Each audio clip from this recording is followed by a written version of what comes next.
everyone. How are you? Good. Excellent. My name is Maya Roy. I am from Canada. I am the CEO of YWCA Canada. So we're a women's NGO, and we work with women and girls. And one of the things that we do is we work with survivors of human trafficking and sexual exploitation. I would like to welcome all of you here today, both in our audience and also watching the live stream, for our open forum on ending modern slavery. We have a very distinguished panel here with us this afternoon, who I will be introducing shortly. So with us here we have Dr. James Cockayne. He comes to us from the UN University where he works, he's the director of policy research. We have over here sitting Sophie Otiende, who comes to us from a number of grassroots organizations based in Kenya. She is an advocate who does a lot of work on the ground, and she will be telling us a little bit about her work. Here we have Nita Shala. She is a global shaper and also a professor of law in Kosovo. And here, last but not least, we have Sir Wainwright, who comes to us from law enforcement. So welcome. I'll have actually each of you, as we start, to tell the audience a little bit about yourself and your work. One of the things that I think we're very much interested in exploring today as we're here in Davos is what does it mean for different stakeholders to actually address and end modern slavery? So when we're talking about modern slavery, there's different ways of defining it, and I'd very much like for each of our panelists to actually bring your individual expertise and what you've seen on the ground. What works? What doesn't work? And what are some of the challenges and the solutions that you're seeing on a day-to-day basis? Another thing that we'll be doing here today is actually exploring as an audience, what does collective action look like? How can we make change as community members, whether we're students, whether we're parents, and whether we are policymakers? So I think we're in for an exciting and dynamic 90 minutes. Looking forward to having an open discussion between the panel, and then we'll also have some time for audience questions and answers in the last half hour of the panel. So does that sound good? Yes. Good? All right.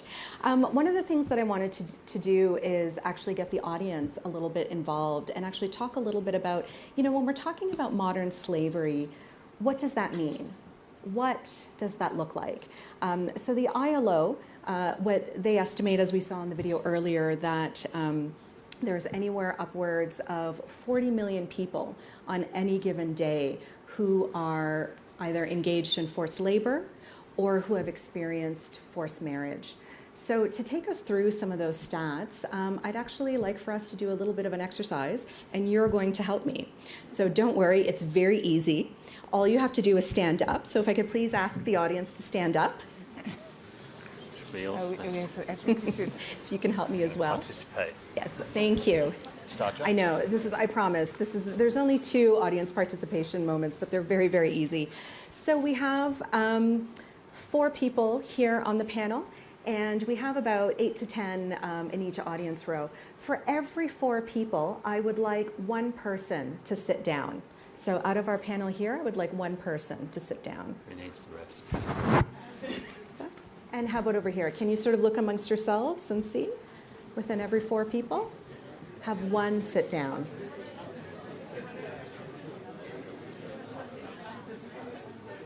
Good. I promise after this, there's no more math. This is the last mathematical component. So thank you. So when we're talking about statistics, for people who are actually engaged in forced labor or forced marriage, 1 in 4 of those people are actually children, so 25%. So keep that in mind as our panelists are talking about their experiences. I'd like everybody, whether you're sitting or standing, to put up both your hands and put your left hand behind your back. Thank you. So 50% of people in experiencing forced labor or marriage, 50% of them are experiencing debt bondage. So what is debt bondage? We're actually going to find out. I would now like all of the women in the audience to sit down.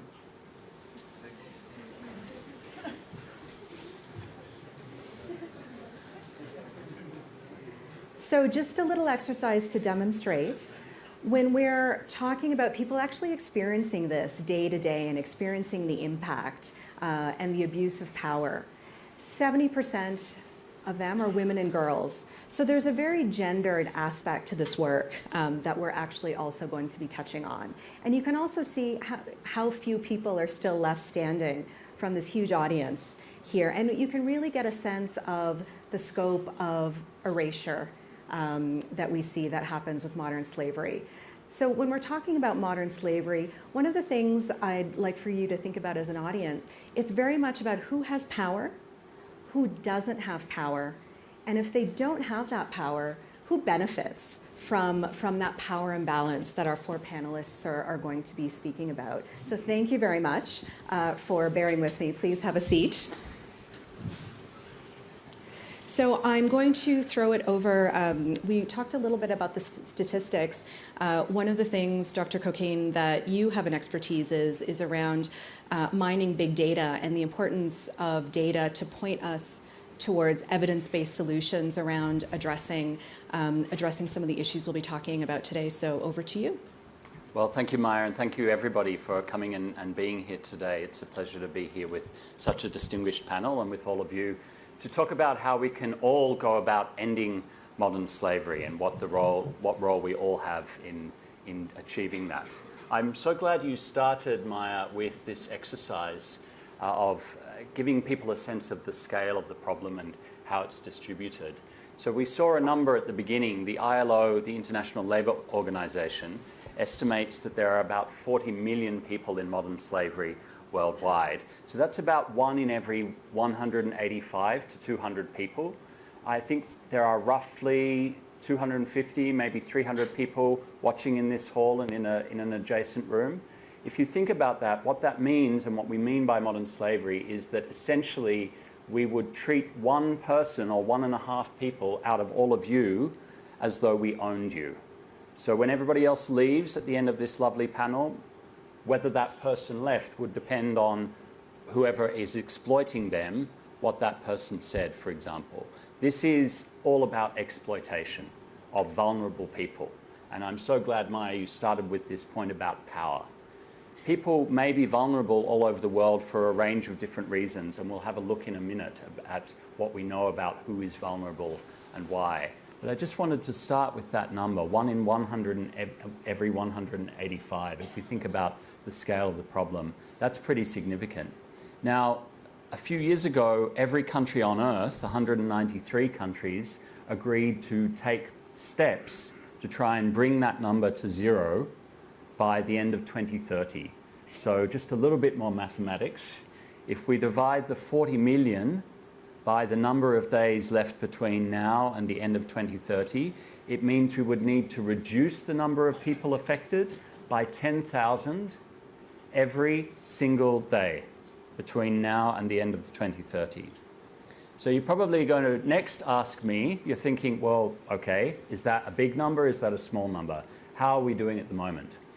I have the privilege of leading a project at the UN which tries to measure our progress towards that target, and we've been doing this for several years, and I can say with fairly high confidence we're nowhere near that target of 10,000. So we need all collectively to think about how we can rapidly scale up our efforts to reduce that number to a more manageable number or eventually to 0. So you might say to me, well, if the numbers are so big, where are these people actually? Why don't we see them? And the answer there is that if we know where to look, modern slavery is actually so present in our world that it is visible from space. So what you see here is a satellite image of 2 brick kilns, one at the top, one at the bottom of the screen. These are giant ovens where people are held in debt bondage that Maya referred to, which means that they may be being paid, but they've incurred a debt for the privilege of working in the awful, dusty, hot, dangerous conditions of carrying dirt and mud into a brick kiln and then staying there while it's baked into bricks. And this is quite prevalent still in South Asia, for example. So what researchers have begun to do is recognize this distinctive pattern of the brick kiln, what it looks like, and train artificial intelligence to trawl across satellite imagery and then map the results. Because not every brick kiln is a site of debt bondage or modern slavery, but you're much more likely to be in debt bondage or modern slavery if you work on a brick kiln than if you work in many other work sites. So finding the brick kilns improves our ability to bring resources and help to the people who are enslaved in those workplaces. And that same technique, using artificial intelligence to examine satellite imagery, is now being used to find sites of slavery in the Amazon, where illegal deforestation leads to charcoal kilns.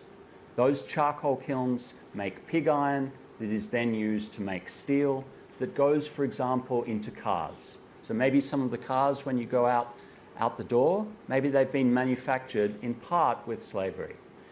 The same technique has found slavery in the strawberry fields of Greece, where migrants from North Africa and the Middle East are being forced into labour to pick strawberries for European consumer markets.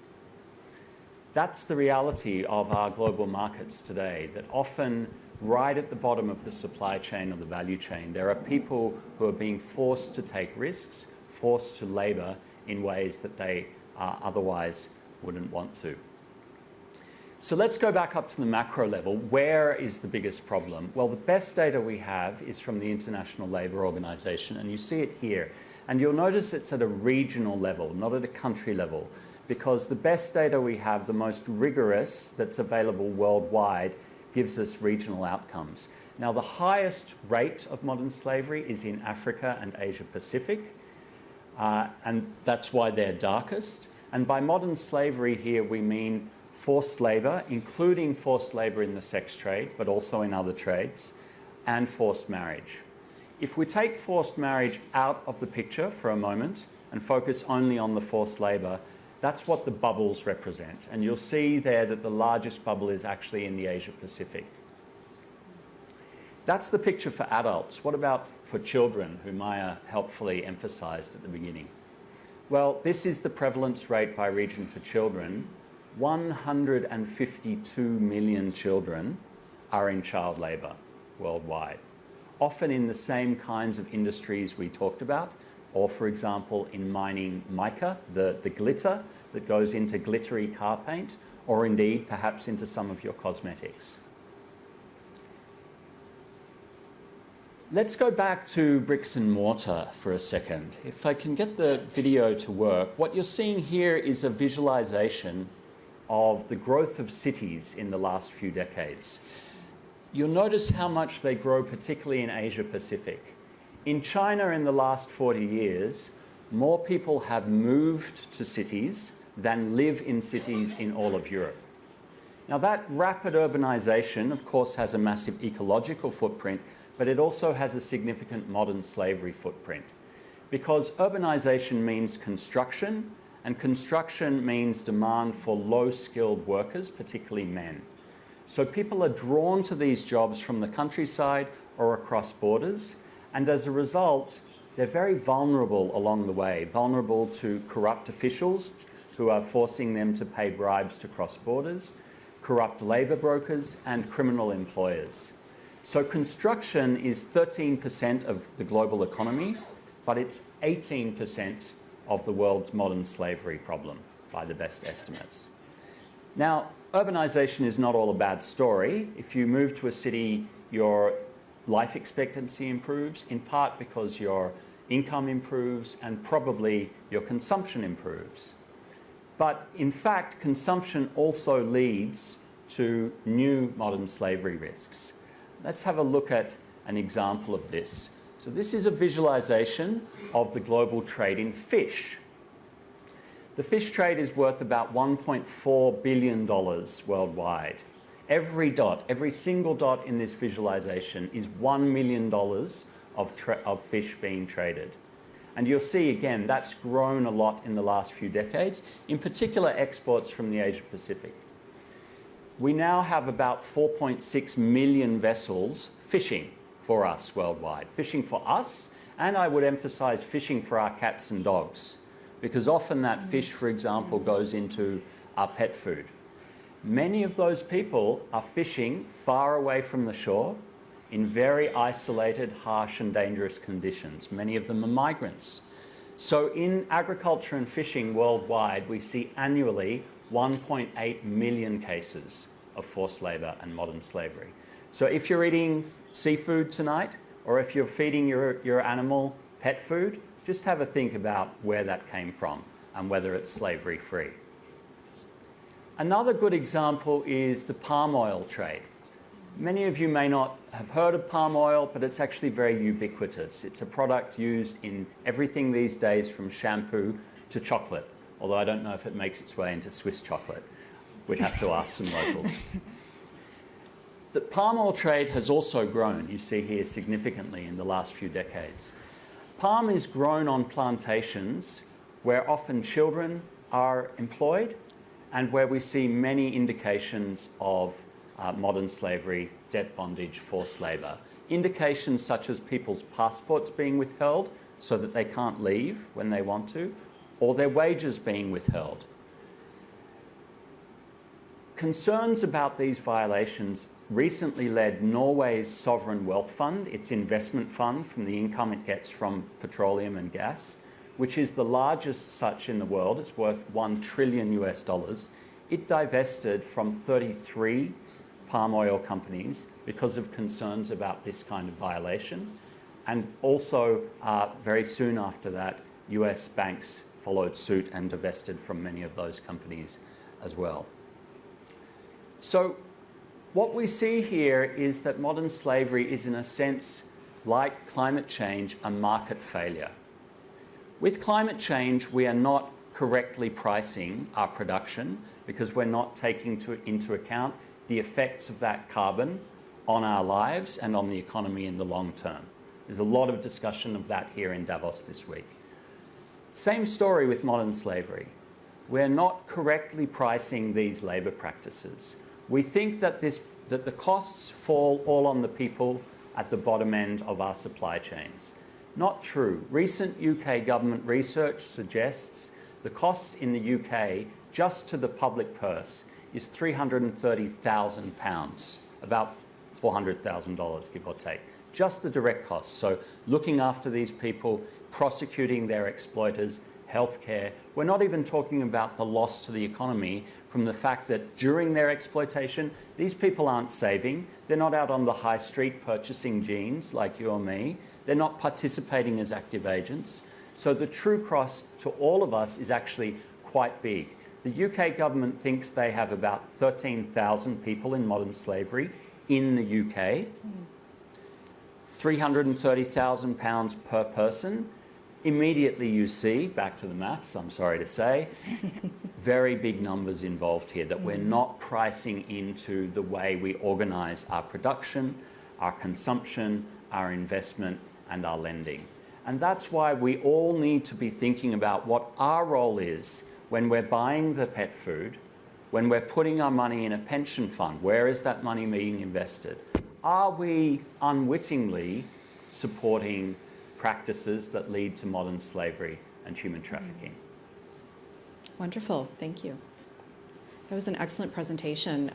I find it really interesting because usually as economists, we tend to think of things in one or two variables, but what you're actually pointing out based on the data is we can't afford to not act. So as much as, yes, certain companies or consumers benefit from lower prices of goods, from the so-called cost savings, you're actually pointing out that it's an expense we can't afford as a society. That's right. Yeah. We've heard a lot of talk here in Davos about what are the costs for business going to be if they have to deal with a carbon tax?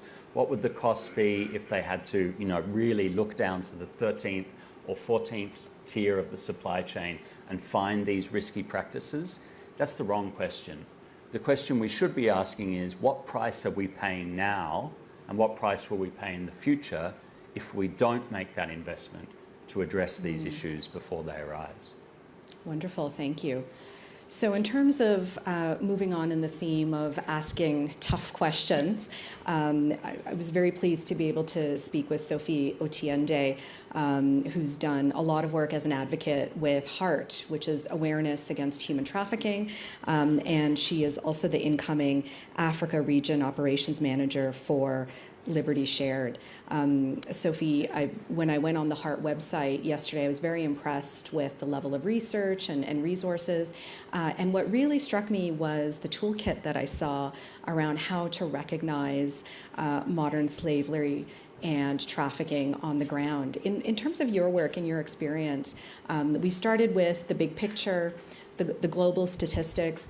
What does it look like for you on the ground as an advocate? Thank you so much, Maya. Thank you so much, Dr. James.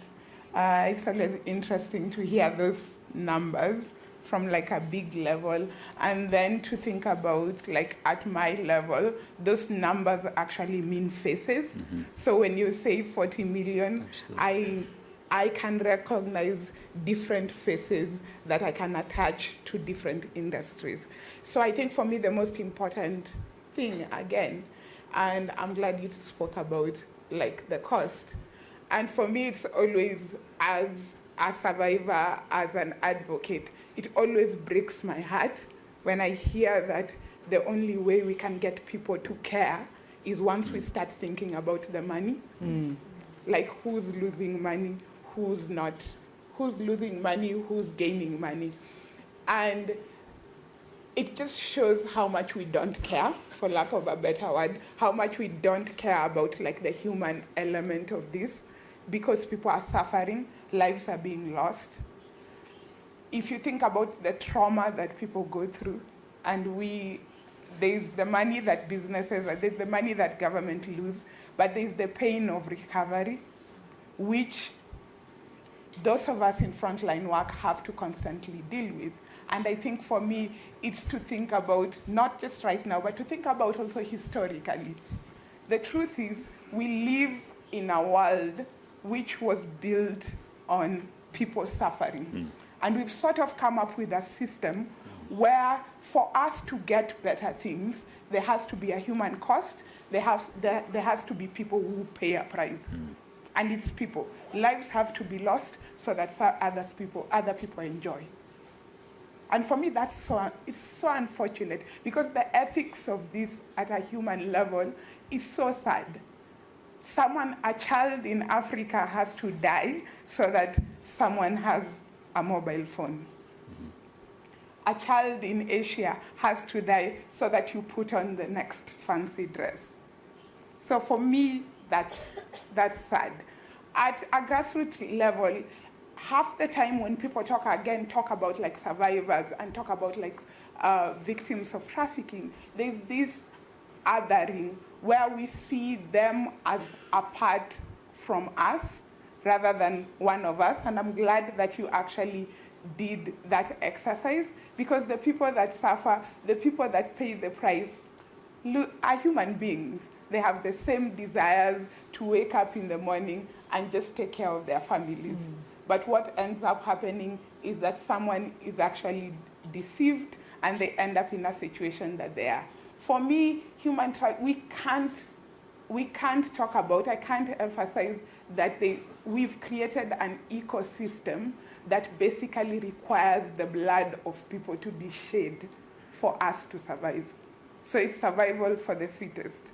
You are talking about power. It's a question of who's most powerful, and they get to survive, and the rest of everybody else gets to pay that price. And literally pay that price, die so that we can enjoy luxuries. I think I like that we are moving towards like looking at evidence, looking at how we can fix this, especially using data, and asking ourselves, how can I contribute? How can I make a difference? And all of us, for trafficking, for forced labor to end, all of us, the truth is, in most cases, you can tell people that this is not going to cost you a price. The truth is, this will cost us a price. All of us have to be a little bit less selfish for trafficking to end. There's no other way to do it. We have to be a bit less selfish than we've been operating for us to actually do it, to actually get ahead. It's again, trafficking doesn't exist independently of other issues. When you look at the places that he's talking about, Africa, Southeast Asia, we all know some of the issues that are there. You're talking about gender-based, places where gender-based violence is prevalent. So you can't fix human trafficking without thinking about issues like gender-based violence. 90% of the victims that I take care of, survivors that I take care of, are survivors of child sexual exploitation and are survivors of gender-based violence. You can't talk about trafficking and not talk about land rights. The companies that are basically working on plantations and everything, where did they get that land from? Who's losing that land? Why are they losing that land? So you can't talk about trafficking and not talk about land rights. You can't talk about trafficking and not talk about, as you said, not talk about money. Where's the money going? Where are the banks? Who's holding on that money? How is that money flowing within the market? You can't talk about trafficking and not talk about obvious inequality, like in the system. So the truth is, if we are to deal, and that's the reason why trafficking is so hard, it's so complex, is that it's connected to so many other issues. And even on the ground, when I work with a survivor, I will have to think about if a woman who's lost her land because basically the family of their husband thought she wasn't good enough to inherit land. I'll have to think about the fact that she has 5 children and we live in probably she lives in a country that doesn't offer social protection. So she doesn't have health care. So we would have to fix that. So it's looking at the broad picture. And the broad picture includes all of us. So I really appreciate, Sophie, how you're bringing in that intersectional analysis and giving life to the data. I once worked with a young woman who was being sexually exploited and trafficked, but her family had come from Bangladesh to Canada because of climate change, and then was being pushed into a forced marriage.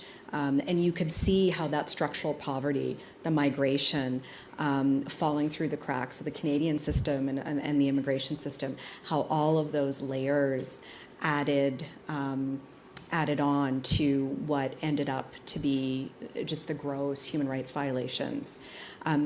Dr. Nita Shala, you've had an impressive career as a lawyer and as an activist and a law professor, and you've also worked as a prosecutor. So it was very interesting for me when we were chatting earlier that you have also taken initiative on your own through the Global Shapers program to actually create a hub and actually look at some of the prevention pieces and education and life skills around supporting prevention work in your country. Tell us a little bit more. Thanks, Maya. Just one small clarification. Oh, I'm sorry. Not Please. a professor, lecturer. Still, lecturer. I'm so sorry. I I apologize. have to walk my way up the career. We And academics. basically, Maya, I'm very optimistic today, I have to say, because I didn't expect that at Davos, on a topic on ending modern slavery, we'd have an audience which actually consists, I'd say, 75% of youth. This is amazing. This means that you actually care.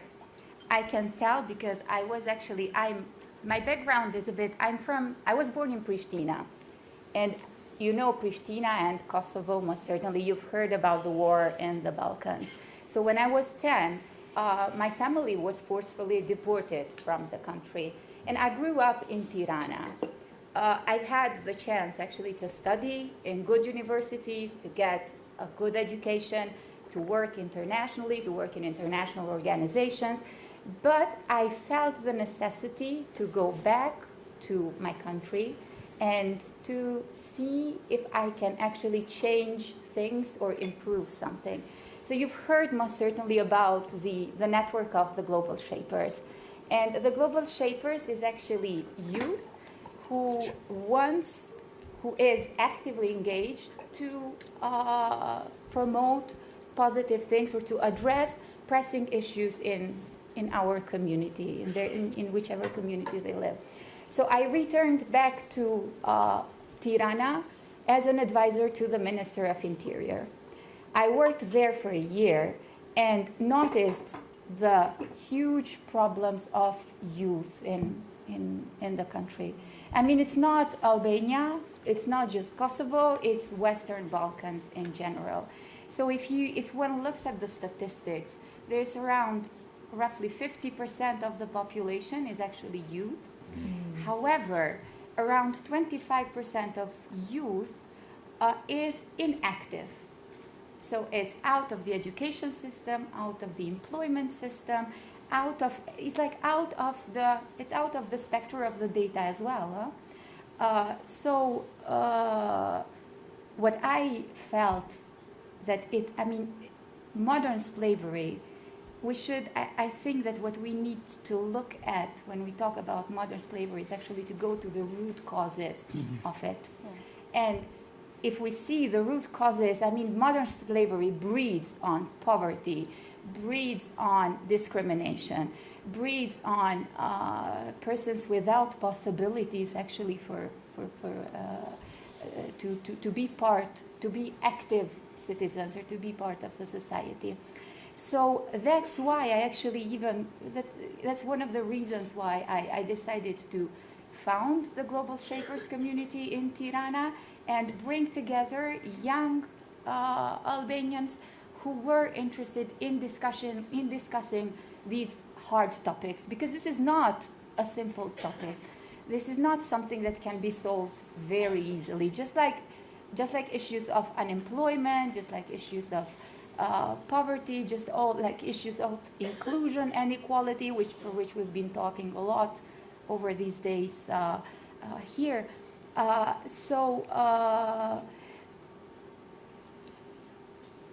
Dr. Cockayne mentioned statistics about slaves in the UK. Just a couple of years ago, the highest, in the data of the slaves, one of the highest numbers in terms of the nationalities of persons being falling prone to modern slavery were actually Albanians. It's something that touches me, so that's why, and it touches our community as well. And we very much, and I believe that it's very much linked to the major problem of human trafficking that we have as a region, I'd say, not only Albania. So that's why a way how I found a way to address the issue of trafficking, of modern slavery, especially in terms of Albania, by talking to young people, by trying to reform the education system in our country, by understanding what are the global movements, what is happening at a global level. We talked about, here at Davos, we've been talking about reskilling and upskilling and the necessity to be on top when it comes also with developments that technology is bringing. So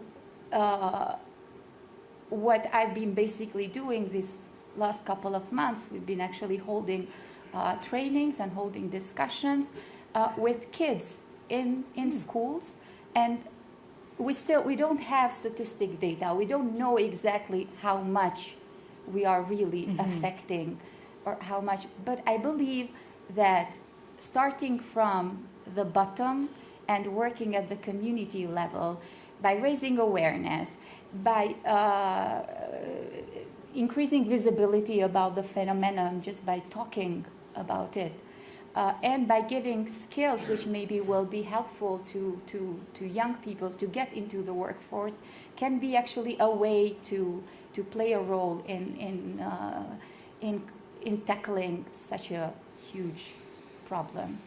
It's really incredible how we're seeing the uses of AI and satellite technology, survivor-led activism. You're using community development, as a strategy. All of these strategies peeling back some of the layers of what's a really complex issue. I wanted to move to Sir Robert Wainwright.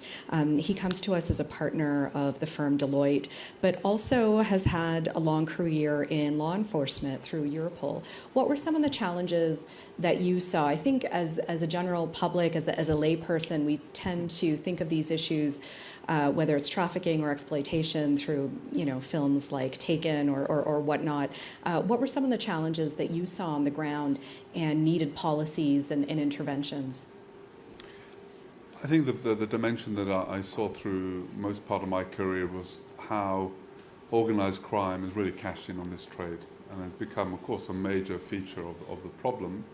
The growth of sophisticated organized crime syndicates across the globe, in the way that they have professionalized the business of exploiting men, women and children, either for sexual exploitation or labor exploitation. Become big business. You hear the numbers today, and what's driving that in the main is greed from criminals that have made this a global business. And so when I worked at Europol, where I was the boss for 9 years, our job was really to try and mobilize the European law enforcement community in different areas. We were also active in fighting terrorism, cybercrime, and so on. In this area, one of the dimensions that I noticed was it wasn't already an established priority. It's not automatically a priority for governments or law enforcement. It's interesting, unlike terrorism or cybercrime, for example. And it's interesting because I've looked at the dimension of modern slavery in different ways, from my work in law enforcement principally, but also in wider government. I worked with Theresa May when she was UK Prime Minister, was a member of her Modern Slavery Task Force. Now as a Deloitte partner, working every day with the executives and boards of global business to try and encourage them and help them move to a more responsible business agenda across many different areas, but also in this area we talk about integrity of supply chains, for example. And also my work with the Global Fund to End Modern Slavery, where we're trying to raise globally $1.5 billion so that we can put it to the kind of initiatives that we need in the parts of the world that you've been hearing about from James and others. Now I mentioned that those different viewpoints because there is one commonality, and I go back to this point about it's not an automatic priority, that in each of those areas, the political domain, the business domain, the law enforcement domain, we have to work hard as a community to get this onto the front page of their priorities. They have many other things to do as well. And that doesn't happen. Actually, data helps us to sell the case, like James says. The powerful stories that Sophie was talking, and many others, they speak about it. And when you hear about Nita's story, these are emotive stories that should mobilize anyone. But actually, in the end, what makes the difference, like in every other walk of life, is leadership, is whether or not there are the people in positions of influence and authority that will stand up and be counted and change something, do something about this.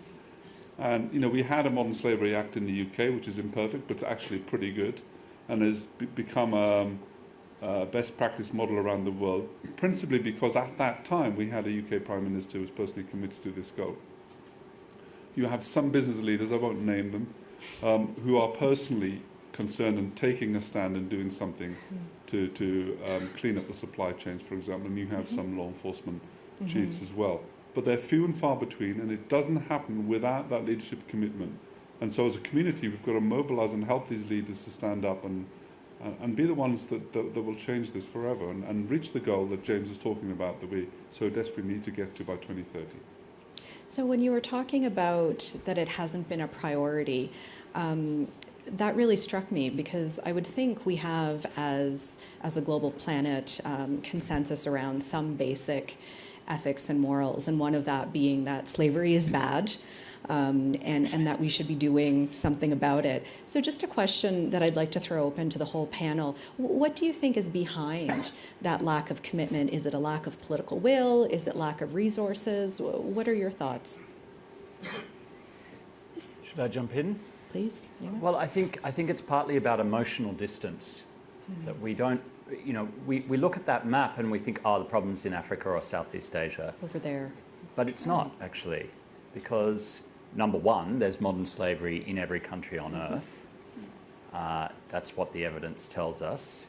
Number two, the problems that we were just talking about in those countries are feeding our pets, are feeding our supply chains, are feeding the criminal organisations that traffic people from these other countries, from Eastern Europe, for exploitation in our own countries.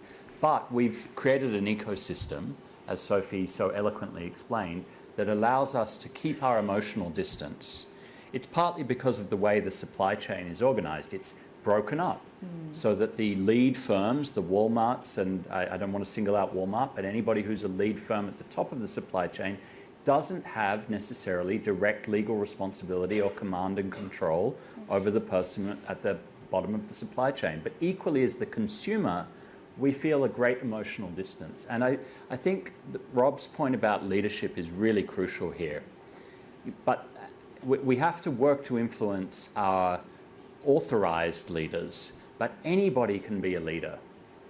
I was struck a couple of days ago, I was talking to somebody in the Congress Center about the similarity between the climate debate and what we want to happen on modern slavery. And that person said to me, I wish we had a Greta Thunberg, who is such a powerful communicator, so disciplined and on message. And it struck me that we do have the Gretas in this field. It's people like Sophie and others who are communicating powerfully and eloquently about this. So why are they not getting the airtime that someone like Greta gets? It's partly, frankly, because the media organizations, and there are exceptions like CNN with its Freedom Project, haven't taken an interest, don't see a demand for these kinds of stories.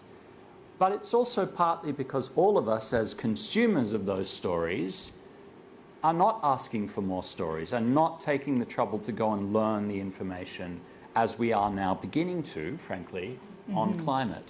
So I think we all have a role to play here in that leadership. You don't have to have authority to be a leader, and Greta certainly is a paramount example of that. What she's achieved in such a short time in communicating the importance of this issue is really staggering. Maybe there's a Greta, apart from Sophie, sitting in the audience or watching today. But I would really encourage you after this panel, don't just go away and shake your head and maybe look ruefully at your pet food tonight. Take the power in your own hands, learn more about the issue, and think about how you can start advocating in the school for slavery-free supply chains, with your bank. Is your bank really sure that it's not banking these criminal organizations that Rob mentioned? With your pension fund, I mentioned, are they investing in firms that have slavery-free supply chain? We all have leadership potential. Yeah, I think, again, as we've said, sometimes I feel like this is not a priority, because when we go, especially when we go out to communities and we start discussing trafficking, and people start thinking about how big of a problem it is and how overwhelming it can become when you think that. And for me, when I think about trafficking, and I think about not just trafficking, but going back to also the history of slavery itself. Because I think sometimes it's easy to talk about trafficking and forget about the fact that we are using the term trafficking is because slavery did exist in the first place. So there's this, as you are saying, there's this idea of this being such a huge problem so that it becomes quite overwhelming for people to be able to dissect and ask, oh, what can I do as a person and what is my responsibility as an individual? And I think that for us who are advocates and people working in this field is something we need to work on in terms of how do we communicate this huge problem in a way that people understand and can actually be able to pick out the things that they can be able to do. In terms of do we need a greater, to be honest, I'm an advocate for this issue. One of the things I hate about the development world and how we've basically built, again, a system is this idea that we need to have heroes or we need to have tokens for people to actually listen, especially when it's an issue that involves all of us. Because the truth is, survivors and advocates and people who go through terrible things, people like us who've gone through trauma, basically constantly have to educate, constantly have to teach people. And it's exhausting, to be honest. It's extremely exhausting for victims and survivors of trafficking to honestly do this work because you constantly have to listen to stories that remind you of things that you didn't want to. I don't believe in tokenism. I think it's wrong to, I think it doesn't help anybody because we build a single narrative around an issue. We build a single narrative about what is supposed to be. And my problem is that single narratives don't help us. They don't address the issue. We need to understand that it's a complex issue. We need to see different people speaking about it. And Greta is amazing. And I'm so glad that one of the things that she's actually also done is highlight some of the different people who were talking about climate change way before Greta. Yes. And the truth is we've built a system that also erases the work of activists that have done this work over the years. When it comes to trafficking, there are so many people that have been talking about this issue over and over again. So also, let's ask ourselves, whose stories do we want to hear? Why do we want to hear stories from certain people and not from certain people? Why is the story appealing to you and when somebody else says it and not appealing to you when another person says it? So for me, for the media, it's more of we don't need a single narrative. We need multiple narratives about this issue because the world is made up of multiple people with multiple identities. It's complex. Let's not be afraid of the complexity. Let's move ahead because it's possible to find out what your personal responsibility is and actually do something. It can be overwhelming, so let's not be afraid of how overwhelming it is, but let's understand that there's simple things. Like right now, just tweeting or writing a message about trafficking won't cost you anything, but it could help someone. Being more keen the next time you travel, so the next time you're at an airport and looking around you, just lifting your head and actually looking at the people traveling with you won't cost you anything. Donating to an organization that deals with trafficking, maybe even just when you think about something like $5 or $2, it's not much. But it's a lot when you think about it in the context of what work is going to be done. So it's simple. We also need to understand that because we need heroes, we've put such a high price in solving the problem. Because you think that your everyday actions are not heroic, so you don't want to do something. So for me, if we build a system where we constantly expect heroes to come and rescue us or heroes to come and fix the problem, what we're essentially also building is a case for bad situations that require heroes. So we need to stop that. You can be, as you've said, James, anybody here can be a hero, and it doesn't take a lot. It's really very simple and very easy to fix it. So James and Sophie, you're talking about sort of taking what can be a very overwhelming topic or set of statistics and actually breaking it down into actionable pieces, whether it's sending out that tweet or self-educating yourself, donating money to NGOs. Anybody on the panel, what are some solutions or concrete steps that you're seeing in your day-to-day work? We have a lot of people watching on the live stream, wonderful people who are also in the overflow room next door, the audience here. Many people came here today on this sunny afternoon. You could have done anything else. You're busy people. You chose to come to this panel so that we can all figure out solutions. What are the panel's thoughts? I think if we look at how many times the word modern slavery came up in English-speaking papers online in 2005, it appears that it was mentioned only 41 times throughout the whole year. Yes. 41 in 2016, online? Yes. Wow. It had received more than 6,000 mentions, so it came up in the... So I think that there has been increased interest on the topic. It needs more visibility, it does, and I think it definitely, and connecting it to concrete histories, to your work, the work that you do, the stories that you told at the beginning, like it kind of relating it to specific cases makes it even more tangible for people to actually understand it better. I think in terms, you've seen also that in the business sphere, I have the impression that there still has, some steps have been taken in a way. There are brands now that in their products, it's mentioned that there's no forced labor involved, so they have the tag, and that kind of it still is something.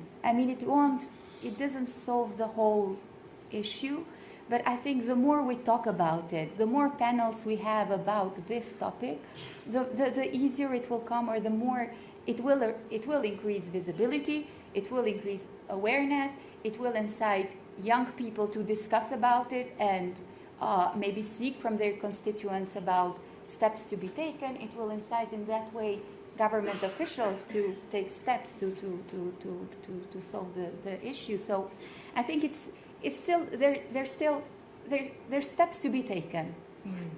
I agree, Nita, because I think there's reason to be optimistic because, listen, the subject is clearly powerful enough to incite all of these actors and stakeholders that you need to talk about. You can easily see how, in the right circumstances, this can become, another thing as big as climate change. And we have, the young people that are here today that are capable of doing that. We have modern social media technology means by which to do it as well. You can easily see how this could ignite into a much bigger, wider societal concern. That matters because it then begins to drive the bottom line interests of politicians and business leaders. Because people are voters. Voters elect politicians. People are also consumers of products. And we're already seeing the results of some of that. At Davos this year as well, much more than in any years I can remember, the responsible business agenda is much higher, whether it's climate or something else, much higher. People are more concerned about things like supply chain. So I think there are reasons to be optimistic. And then when you dig into the possibilities that big business have to help on this, of course, they are unlimited. You take the finance sector. You asked my specific question, what's working. In the finance sector, banking sector, strong anti-money laundering controls, working in a highly refined way. I think they need some reform, frankly, but still, they are powerful regulatorily controlled mechanisms that monitor transactions, banking transactions, looking for signs of dirty money, essentially, exploitation or the gains of criminal work. Now, these controls, if driven in the right way, and already we're beginning to see it, is a very powerful way to track, of course, the criminal flows from modern slavery. And so with a small tweak of existing business controls on a global level already in play, you suddenly begin to see quite a big impact in what really can work, track down. And as we do that, as I've been doing in a lot of my career, once you follow the money you find, you identify the criminal organizations, you hit them where it hurts the most for them, and you start to cripple their business. That alone will not end modern slavery, but it will go a long way to helping. And there are many, many other examples like that in business, in government, where that can happen. If we could just capitalize on the early signs we're beginning to see that this is starting to take wind and mobilize. And I absolutely agree with James and Sophie and others that there are 1,000 Gretas here today and online. Just do something that would make a difference. Ignite the world around this issue, and that would make a real difference. Yeah, I totally agree with that point, Rob. And I think there are two questions we can ask ourselves that will help stoke that fire. Just as in climate, we've begun asking ourselves, number one, what's my carbon footprint? And number two, what's my plan to reduce it? Yeah. And we ask those questions now of business. It's a large topic of discussion here at Davos this week. How do we identify a carbon footprint? And then what is the business's plan to reduce that carbon footprint? We need to do the same with slavery footprint. So actually one practical thing you as an individual can do is visit a website called Slavery Footprint and begin to find out what is your slavery footprint from the way that you live your life, from the goods and services that you consume. Now that's a reasonably blunt tool, you'll see. It'll begin to give you an idea of how to do this. But the more we ask ourselves, what's my footprint, or what's my school's footprint, or what's my bank's footprint, or what is my hospital's footprint, the more we ask that question of those organisations, the more they will be forced to start looking for good answers. And we will improve our ability to find the problem and to price it in properly into our decision making. Then the second question is to ask those organisations, to ask ourselves, what's our plan for a transition? And that's powerful because then we start moving from the individual acts, just as individuals, to systemic change. If we want to get back to that 10,000 people a day that we're reducing the number affected by, we're going to need individual actions, but we are going to need systemic change, as Rob's pointing to. So I think we have to ask those two questions in tandem, and that's how the fire will start to build. Wonderful. So systemic change, we also talked about, we have here thousands of Gretas or thousands of Autumn Pelletiers. And in that light, I actually wanted to move to questions from our audience here today. We have a lot of people, and what do you see as some possible solutions, or a question you'd like to direct to one of our panel members here? If you could also introduce your name and which country that you're from. So I apologize for pointing. They're in the back, 1, 2, 3, 4. So please, sir, in the back, if you'd like to stand, and we'll get a mic to you. Thank you very much. I would like to apologize to the panel if I'm being a disturbance. My name is Max. I'm 16. I'm from around here, Sonoy's a town just outside of the rim of Davos. And my question would be, I'm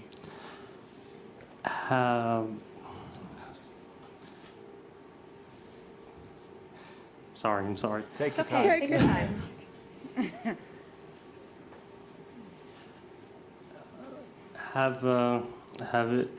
Has the panel ever met a person probably has met people who have been in forced labor or sex trafficking? What stories did these people tell to you personally? So the sharing of stories and the importance of not having one story. Did anyone want to? You want to start? So I think probably you missed the first part of the introduction. I'm a survivor of child domestic servitude, and I work directly with victims of trafficking. So I have, on a day-to-day basis, I'm in conversation with people who've gone through this. In terms of some of the stories and some of the things that they've gone through, there's a lot of information online, a lot of stories online. There are a lot of survivors of modern slavery that are speaking out. I will direct you to HEART's website. You can also go to Survivor Alliance, which is a great platform where survivors gather and have built a network to actually talk, and most of them are actually in the movement doing a lot of good work. So you can also go and check and look at some of the work that survivors are doing in the movement. I hope that answers your question. Yeah. Ja, mein Name ist. My name is Inge Kleinert. I'm from Germany, and I represent the association Culture for Peace. And I must say I was very impressed, but also very, very distressed by what I've heard from the panelists have said. And I get very depressed when I read that the WEF has been around for 50 years with the ambition of improving the world. But looking at the state of the world today, it scares me, because the gap between rich and poor has widened. Climate disasters are going from bad to worse. And if anything has changed, if there's been any change, it's been for the worse. We're increasingly afraid of war.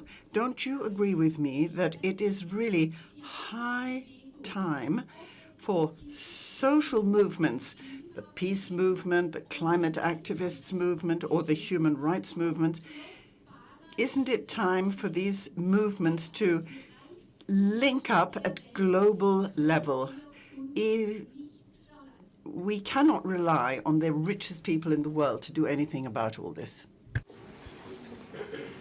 Who would like to take that? I'm Very happy good to question. take a stab. Yeah. So, ma'am, thank you very much for this, this excellent question.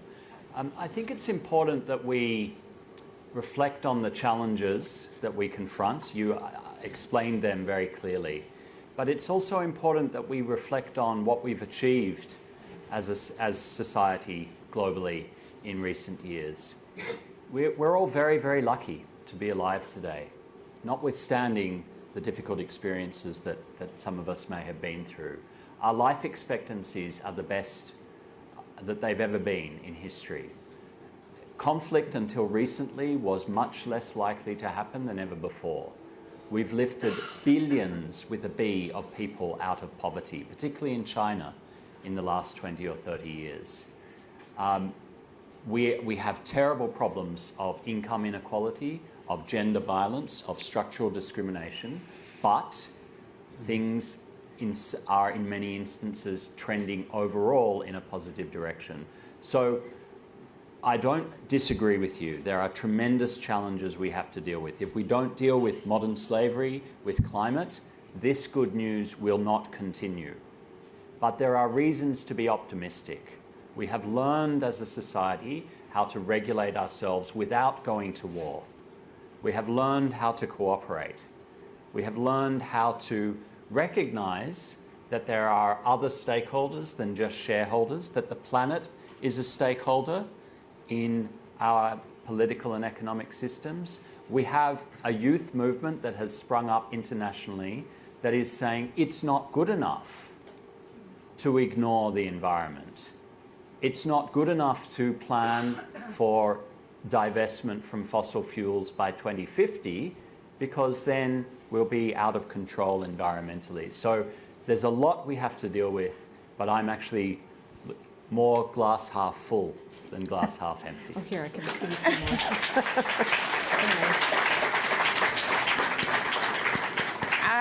Can I just add something on that? I think one of the things that you've actually mentioned is the intersectionality of issues, and I didn't want that to be missed out, that it's important for us to see how all this movement connects. And I'll say that for me, one of the issues that have constantly spoken about is the idea that, especially for our movement, we've for the longest time worked in a silo, and movements are working in silos, and it's important for us to come together and actually recognize that all oppression is connected.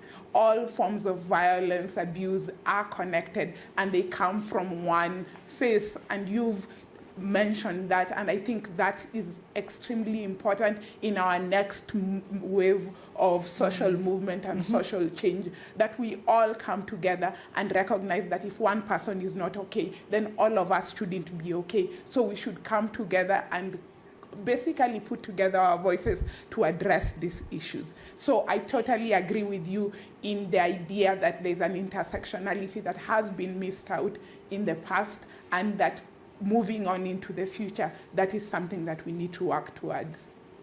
We got a question over here. Anita Farney from Switzerland. Luckily, most of us are Swiss, and we have very good access to our politicians on a local, state, or national level. I'd like to ask Mr. Wainwright what 3 questions we all should ask our politicians. Good. That's a good point. The first question, I think, is just to personalise. What do you know about the problem of modern slavery in the world? We don't expect every politician to recite the numbers and statistics that James is showing, but I'd like to know, what do you know? Tell me something at least. And secondly, what do you think that the government, your government, should be doing to stop it? And thirdly, perhaps most importantly, what leadership role are Swiss politicians going to take, also by influencing the agenda at future meetings of the World Economic Forum, to go back to the point that our friend just made. But also, Switzerland has an enviable record for being, a world leader and also a great convener of the international community. So there is something here in Switzerland, something very powerful that could happen at a political level. We have a question in the front row, 2 in the front row, and then we have 2 there. So, I first want to thank you for having the opportunity to listen to you, because it's inspiring. I'm a journalist who has been working on this issue for 6 years, and my goal is the eradication of slavery, child labor, and exploitation in coffee, tea, and cocoa, because we have to start somewhere. Why not breakfast? But I think it's I'm going to quote you. I'm a former political consultant, and I used to come to Davos working for a little country in Asia called India. And this country, which I love very much because it gave me a great job and also taught me a lot of things. And one of the things that taught me is that in India, one of the secrets is that there are tens and tens of millions of children working. And some people say 100 million. And so if that number is true, that would mean that the ILO figures are false. Yes. But it looks like true because there are 700 million poor people, and if you understand how child labor works, then you come up with a number around 100 million. But I'm here just to leave a suggestion, because I think our goal here is basically to fix the problem, not only to denounce it, which most of us have done it. But basically, the solution is quite simple. Everybody in Switzerland knows what a verding Kinder is. And everybody knows that today it's illegal, but everybody knows that the state was supporting it. Well, I hate to tell you this, but Switzerland knows extremely well that 70% of all coffee is traded through Switzerland. And Switzerland knows very well that there are millions of children tied to the supply chain of coffee. And they also know very well that Reuters reported only in December, I worked with them on this issue, that there was slavery in the supply chain of Nestlé, Nespresso, and Starbucks. All 3 are Swiss companies because Starbucks is based in Lausanne, Switzerland. So, and the government didn't do anything about it, even though it was Reuters, which is a very serious news organization. The Washington Post just reported a few weeks ago that there is more child labor and exploitation in certified cocoa than in non-certified. But when we talk about child labor, we are talking about children, many of them have been bought. They're not paid. They buy them for $250 and $300, and they keep them for 5 years, only feed them, a bit like a verding Kinder. And the difference is that they are not Swiss and they will never have rights. And so my request is that we think about a solution, and the solution is 10 cents per cup. Yes, if we added 10 cents per cup of coffee, 10 cents per cup of tea, 10 cents per candy bar, and we could discuss other products, we could actually pay the farmers in Assam, India, Darjeeling, or Cote d'Ivoire and Ghana, or in Brazil, enough so there would not be child labor, there would not be slaves, and we could actually monitor that there wouldn't be no exploitation. And so this is all at the reach of the World Economic Forum, because I think the CEO of Nestle is here. I actually met with the CEO of Unilever just yesterday, and I'm asking them all very simple issues. Why don't we create a new business model which is based on rule of law and that creates a transparent shared value system that brings 10 cents per cup from the consumer to eradicate child labor, slavery, exploitation, and that converts these exploited people in consumers of all these companies in the end. Thank you so much, and sorry I took so long. Thank you. So levying a tax, and then we have a question. Thank you, sir. I wanted to respond very briefly, actually also connecting this to the previous question about what can be done in Switzerland. Right now in Switzerland, there's a very important debate coming up on responsible business conduct of foreign operating entities operating in Switzerland. It's going on in Parliament. It will be coming up. There may be a referendum. It's a very important moment for political engagement by common citizens and by organisations nationally with exactly this agenda that you've just raised. So thank you for raising it. Yeah, very nice. So we can all do something concrete from today. The gentleman in the front. My name is Herman. I'm from Heidi's home, where we still have pretty good quality of life, but don't think that everything is gold here either. I'm interested in how mankind functions. I would say that it's human and natural for people to be dissatisfied even when they're doing well. We've discussed this in Switzerland over and over again. We think that the future must be being better than everybody else, having growth, having better education, always having more, more, more. That's very much human nature. We have not been able to control demographic growth. That's a problem. And in Africa, the main issue in Africa, I think, is corruption. So it's easy for China to come into Africa because the corruption is such. You've pointed to some possible solutions, and I was very interested to listen to what you've had to say, and I can only say that I hope we'll be able to move forward from here. Thank you. Nice. So the question of good governance. First of all, I think one of the things I'll say is, again, we need to move away from single narratives. While I agree that corruption is a main issue in Africa, it's not the whole story of Africa. If you look at the issue of corruption in Africa, there is a whole background around corruption, around colonialism, around what is happening. And when you look at the media in Africa, I'll talk about Kenya because I'm also not qualified to talk about Africa in general. I can only speak about my country, Kenya. And when we've even spoken about corruption in Kenya and spoken about some of the systems that are around, the people that benefit from corruption and all the things that are happening, like in my country, is the West. So you can't separate we simply can't separate the issue of corruption in Africa as being an Africa problem, and that's oversimplifying it. When all our resources, all the resources in Africa are basically brought because of all these trade policies that are significantly unfair in some ways, when the benefit at the end of the day is the West, what is someone supposed to do on the other side? So sometimes I think the overgeneralization of a complex issue to like a single narrative is dangerous, while corruption, all the money that most of the politicians actually steal from our people is kept in foreign accounts. It's not kept within our country, it's kept within different accounts in Europe, in other parts of the world where that money can't be touched, where policy basically protects these corrupt leaders.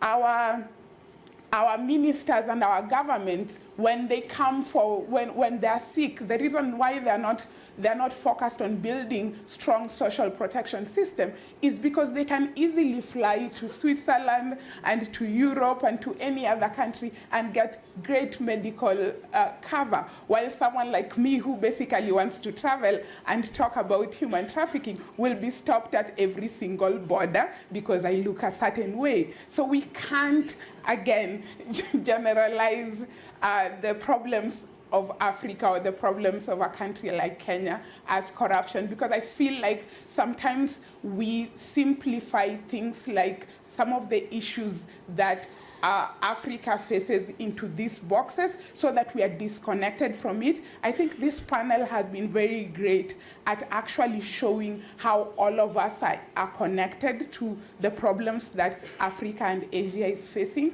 And I feel like that needs to be the takeaway, that we've built an ecosystem where each of you is involved in making, each of us is involved in this world that is basically exploiting people. While it manifests in Africa as corruption, as poverty, over here it manifests as demand for things, as demand for a better things. It manifests itself as racism for other people. So we need to see that interconnectedness and move away from othering and basically saying that, you know, if they fix this, then it will be okay. The truth is, even if today, even if today, Kenyans stopped being corrupt, let's say wishful thinking, they stopped, all our political leaders stopped being corrupt. The trade policies, the migration policies, some of the things that basically end up affecting our livelihoods would still exist, and we would still need to survive. So for me, while corruption is a main issue in Africa, and I agree it's one of the contributing factors, corruption exists, and data has shown that corruption exists in an environment that actually promotes abuse and exists as a result of the fact that there are people with power and they abuse it. And the truth is, at the moment right now, the people who benefit the most from the corruption that happens in Africa and Asia is not really Africans, it is the West. So I think that goes back to our earlier questions around who has power, who doesn't, and who benefits. Certainly the research shows that even with trade policies, even with foreign aid, that countries in the global south still send more resources go back to the West, and that, for example, me as a Canadian, I benefit from the fact that, for example, mining companies are not following environmental regulations in Colombia. I know, for example, many continental African countries still pay a colonial tax to the country of France, and all of that has an impact economically. James, you wanted to comment, and then we have our last two questions here in the back. Yeah, I want to build on what you've just said, Maya, and this last question. You know, there was a premise in the question, I think, if I understood correctly, sir, that we are going to continue to assume economic growth and the linear progress that we've become accustomed to in the West. And I think that we're at a powerful and important moment of reflection here at Davos this week in asking ourselves, do we want to continue living in the world that way? It goes back to the point Sophie made earlier, that we actually are recognizing now that we've achieved the system we have with ostensible wealth in Western Europe, for example, at a cost to the environment that is coming back to bite us, at a cost to other people. And I think we're looking now, the question of modern slavery is a larger reflection on this question of, are we going to take responsibility for those costs in their in a truly comprehensive way? Are we going to price that in to the way we do business and the way we live? And maybe that means that we don't assume ongoing economic growth at this expense, that we actually look for a different model that's not necessarily about pure economic progress, but is actually about progress of a different kind. That's about progress in the way we live with each other, in the sustainability of ecosystems and the services they provide us. Even like a country like Bhutan measures gross national happiness because they recognize that economic growth is not the only or necessarily the best path to well-being. I think there's a fundamental question for us to ask here about how we want to be and organize ourselves in the world. Wouldn't that be amazing if we looked at gross national happiness the way we hear about the gross domestic product in the news and how we follow the stock market? The two women who've been patiently waiting. Yes. Thank you. Jeanette Bergen, I'm from Norway. And our sovereign wealth fund was mentioned, which is one of the biggest funds of the world. And there is one important point and one important reason why it's one of the funds of the world that has the best ethics. And that is transparency.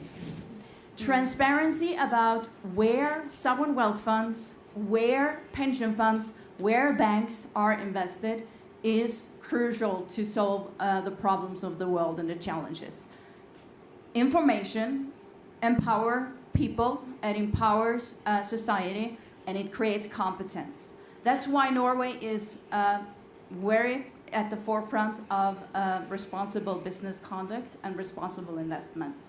I represent a pension fund. We have excluded companies Olam and POSCO because they buy cotton from Uzbekistan. We have excluded G4S from our investments because they are engaged in slavery business in Qatar and other countries. So I want to encourage all the people here and you on the panel as well to raise the hand for transparency because that's what empowers people. Thank you.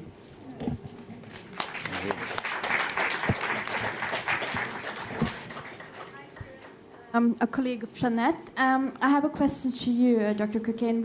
Where would you say is the improving potential for the multinational companies? Even if all of them have committed to the SDGs and suddenly everybody's talking about that there are business opportunities in responsible business conduct, but still the implementation is quite far away from the commitments on the paper. I'm afraid I missed a word. Where is the what opportunity? Where is the improving potential for the multinational companies when it comes to modern slavery? Well, I think actually, in a sense, your colleague answered the question.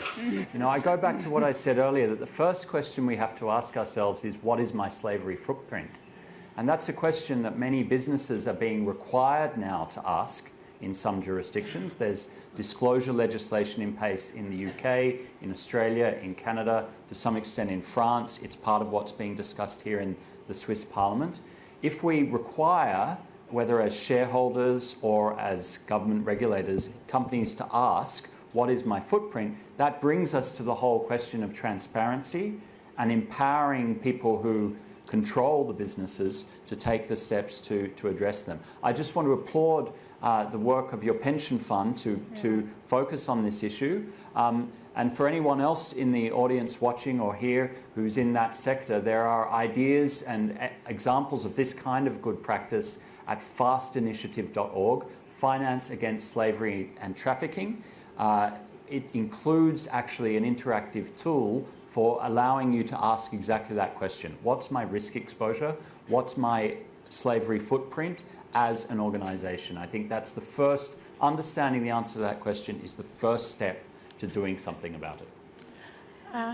I think the other thing is this particular issue falls under SDG 8.7, and I would like to say that unfortunately it's the only SDG that doesn't have indicators.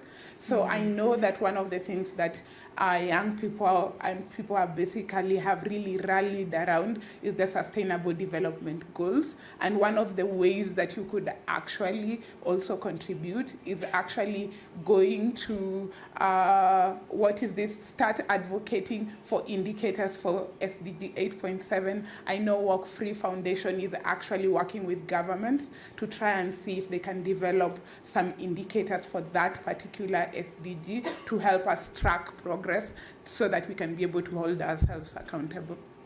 Wonderful. So asking, we talked earlier about asking some tough questions of our politicians, of our Swiss politicians, also of our banks. Residents of Davos, if you see in the next few days a CEO or a banker or a politician sort of stumbling around lost, you can, as you guide them, you can ask some tough questions. We're going to do a quick lightning round, starting with Sir Wainwright and then working our way up. Just in one sentence, if there's one takeaway you want for this audience in the live stream to take away today, in one sentence, what would that be? I'd mobilise the community as a whole. Public-private partnerships are a great way to tackle the problem, and this is a long sentence. And going back to one of the first points that James started with, data is so important. If we can use data to learn much more about the problem, that becomes the oil in the engine of connecting different communities as well. There's a great initiative in the UK by Stop the Traffic, so-called THAP. They're starting to assemble data from lots of different actors in this space, beginning to see a real sense of the problem. When you see a wider sense of the problem, it can identify priorities and then give you some hooks by which a public-private partnership community can really get into this. Thank you.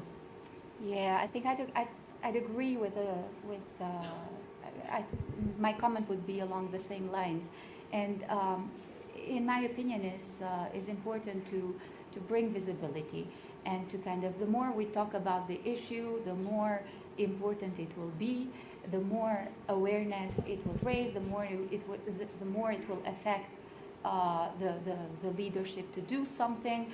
And so basically it all starts by understanding the problem and recognizing that this is a serious issue, that it is necessary to address. And once we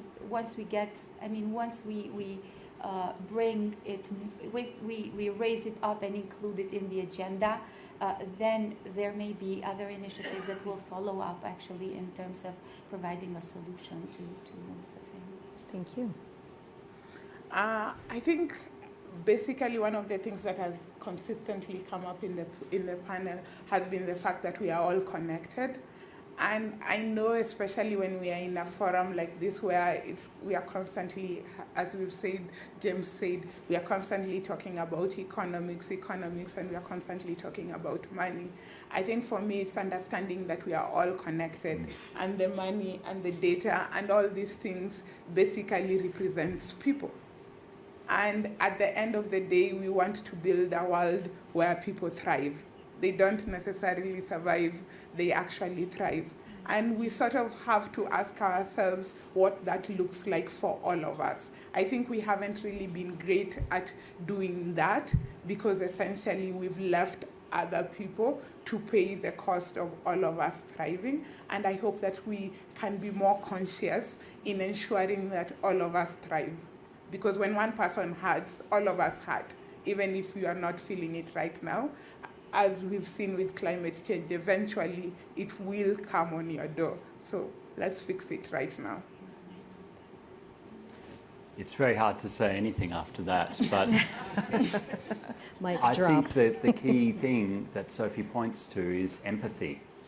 All of you have exercised a little leadership, a little moral imagination by choosing to come and be here or to watch this.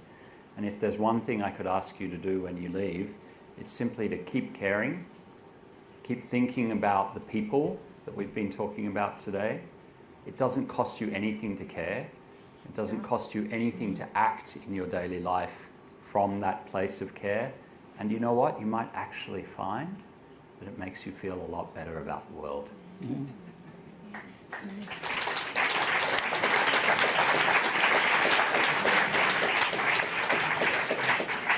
So we've talked about, in the past hour and a half, we've talked about how we're all connected, how it's important to care, how small actions, tiny, tiny interventions, because all of these issues are connected, can actually make a real difference. So in our last 90 seconds, we're actually going to do some collective impact of our own. So I'd like everybody to stand. And I promise this is very easy, no math this time. Individual actions can actually create noise, can create a thunderstorm, and have real impact. So I would like for all of you, if you can just put out your hands and simply follow me as I move up and down the aisle slowly, but for now, just do this.